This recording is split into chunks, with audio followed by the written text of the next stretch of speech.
আমার সম্মানিত ভাই এটিএম আজহারুল ইসলাম বলেছেন রাখে আল্লাহ মারেকে, কিন্তু আরেকটা তিনি বলেন নাই পরে আল্লাহ ছাড়ে কে।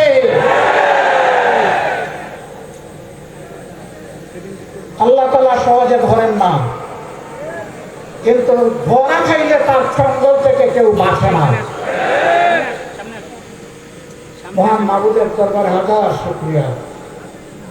সম্মানিত নেতৃবৃন্দ অন্যায়ের কাছে এক মুহূর্তের জন্য মাথা নত করেন নাই।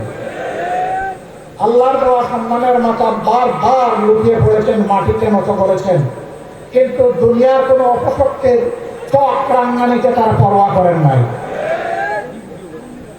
কোন লোক লাশার দিকে ফিরে তাকাননি, হুমকি দমকিকে পাত্তাই দেন, বরঞ্চ হাসির মঞ্চে গিয়েছেন হাসতে হাসতে।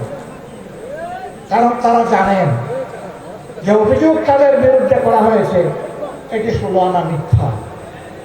আর জনাব আজহারুল ইসলাম ভাইয়ের মামলা রায়ের মধ্য দিয়ে প্রমাণ হয়েছে এটা আসলেই 16 আনা মিথ্যা।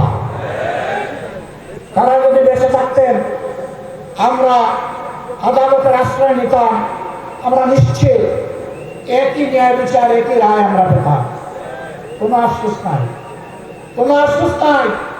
আমাদের বাগানের শ্রেষ্ঠ ফুলগুলাকে দিনের জন্য এই জাতির জন্য আল্লাহ তাআলা কবুল করেছেন, আলহামদুলিল্লাহ। ছোট আল্লাহ তাআলার দরবারে আরজ করি, হে আল্লাহ তোমার এই বান্দাগুলাকে মর্যাদাবান শহীদের কাতারে মিশিয়ে দাও। হযরত হামজা রাদিয়াল্লাহু তাআলা আনহুর মিছিলের কর্মী হিসেবে কবুল করো। হাসরের দিন হযরত হামজা রাদিয়াল্লাহু তাআলা আনহু তার নেতৃত্বের মিছিলে তারা যেন সামনের কাতারে থাকতে পারে।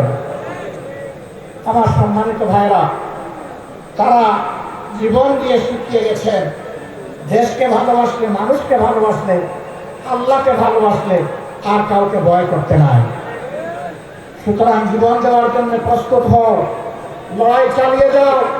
মানবতার মুক্তি নিশ্চিত না হওয়া পর্যন্ত তোমাদের লড়াই যেন অব্যাহত থাকে। আমাদের রেখে যাওয়া এই কাজের জন্য তোমরাই পূর্ণতা বিধান করতে পারো।